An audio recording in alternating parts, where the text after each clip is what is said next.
Piastri completing the lap, and Piastri finds himself in 11th. No improvement, sector 2, sector 3, and there are others not too far away. Lawson improves, but was already, I think, ahead of Piastri. Lindblad not too far away from Esteban Ocon, but not in touching distance of Oscar Piastri, who's tumbling down. Ocon improves. Good time for him. Yeah, Albon's jumped up as well, so this is now really, really sweaty for Piastri. Sainz is ahead. Big lap for Carlos Sainz. Piastri on the brink here, and Lindblad was in touching distance of Ocon. He's the danger man for Oscar Piastri, and he comes over the line and he misses out by 900ths of a second. How close was that for Oscar Piastri, as Fernando Alonso fighting it, but fighting it all the way back to the pits. The Aston Martin does not have the pace. Yeah, look, he was just burning rubber in acceleration off last corner, then flat spotting the tyres into the pit lane. Not a happy bunny. And Oscar Piastri forced to continue there. The checkered flag waves, and Piastri has scraped through. Would have been an almighty shock. Last year's winner of the Miami Grand Prix is through to the next part of qualifying, but by fine margins. Bottas out-qualifies his teammate Sergio Perez. Oh, my brakes are on fire, man. Cool the brakes. I'm trying. They patched that car up really quickly, didn't they? Managed to get him out. We're happy down in the garage, but he wasn't happy at all in that lap. Tried to fire it up for it, but the performance was never coming. Obviously realised something wasn't right. Out in the first part of qualifying, Lindblad, Alonso, Stroll, Bottas, Perez, and what remains of Gabriel Bortoletto's car. Lawson, Ocon, Hülkenberg, Behrman, and Albon and Sainz, the drivers currently in the drop zone. So Gasly improves, but doesn't get ahead of Norris. So I was thinking Norris might end up in 10th and at the long range of being knocked into the drop zone by Williams, who almost does it. Well, it's still half a second, but he gets to the front of the pack. Verstappen here on a hot lap, just finishing it out. So finding some performance as the track continues to evolve. Four-time world champion over the line with that rotating rear wing element. And that is a very tidy lap time as we get to the business end of this qualifying hour. Now Charles Leclerc next over the line, goes into third, 0.2 of a second away from Verstappen. And Hülkenberg has been fighting it out of that final real corner of the circuit time and time again throughout this weekend. He gets to 11th now, but the margin was just too great to threaten the Alpine driver of Pierre Gasly out front. Lawson was originally 11th, but he can't find any improvement. He goes into P12.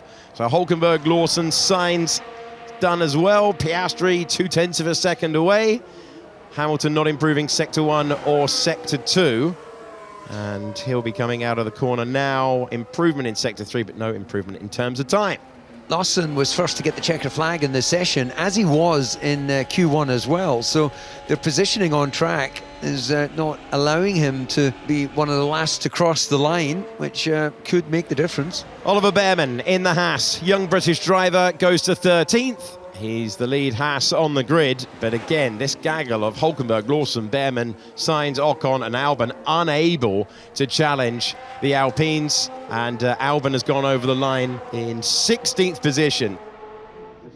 And it will be the Alpines, the Red Bulls, the McLarens, the Mercedes and the Ferraris battling for pole position.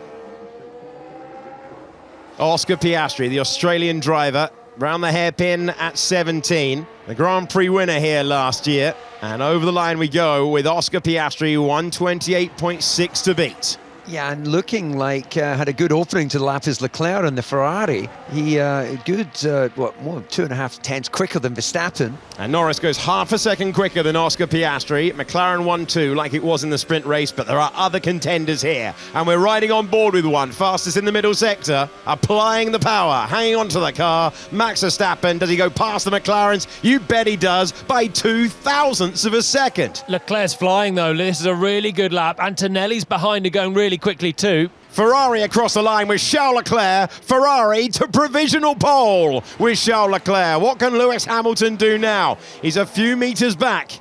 Tight to the line, he goes into P4, wide open, but it's Antonelli who's looking good.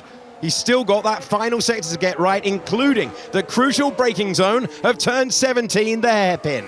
Looks a little wide, but tidy on acceleration. The driver chasing his third Grand Prix pole position in a row is 0.3 of a second ahead of Charles Leclerc. George Russell fighting the car around this circuit. Not his favourite on the calendar, but can he make it? A Mercedes front row? No. It's P5 for Russell. Antonelli taking a big step forward. That's a big margin at this stage of the weekend. Big shot this one for Russell. Really could do with clearing a few spots and minimising what seems to be damage impending for George through the first sector. Now he's carrying a deficit there and he's made that up fairly well. So this is a good improvement for Russell so far. Yeah, and he's getting that feedback. He's getting it from his seat of the pants, his hands, and of course the data, the lap time that's being updated constantly. So he'll know exactly where he is relative to his own lap time and of course his teammates. Threading it around, George Russell moving on, 14 and 15. Looks like there's good compliance from the Mercedes. And Antonelli's not going to improve. He's not going to have a chance. So that 27.7 will stay there in case anyone fancies sorting themselves out on a final lap and putting something together. And Russell's not miles away in this final sector. Yeah, Antonelli not with the first sector that he needed at all. He is out of contention for improving. George Russell is improving. High-pressured braking zone, slightly wide through the hairpin at 17. Can George Russell climb that Mercedes to the front row? He comes over the line and it fades at the end for Russell, who seemed to be close 2/3 of the way through, but it fades. Fastest middle sector of anyone so far. Can Oscar Piastri unlock the pace of that McLaren at the end of Q3? The winner of the Grand Prix here last year, 0.7 of a second off. Where you deploy the energy is absolutely crucial. Lando Norris. Can the world champion get to the front row now? No improvement for him. He's 0.7 off the original benchmark that Kimi Antonelli set on run number 1. Next up is Charles Leclerc, currently provisionally in for it. No improvement again. Can anyone find a best time at the end of the session? Lewis Hamilton now cuts the beam.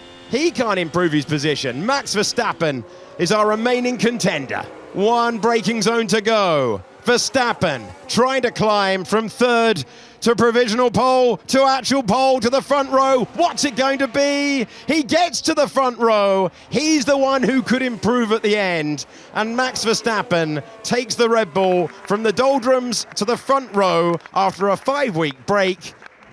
Let's go, man. Woo! Feels good, man. Feels good. Thank you. Yeah, well done, mate. When it comes to Grand Prix qualifying, Kimi Antonelli is showing the Formula One field the way at the moment. Sprint pole last year, Grand Prix pole this. Can he win tomorrow? We'll see you when Formula One returns.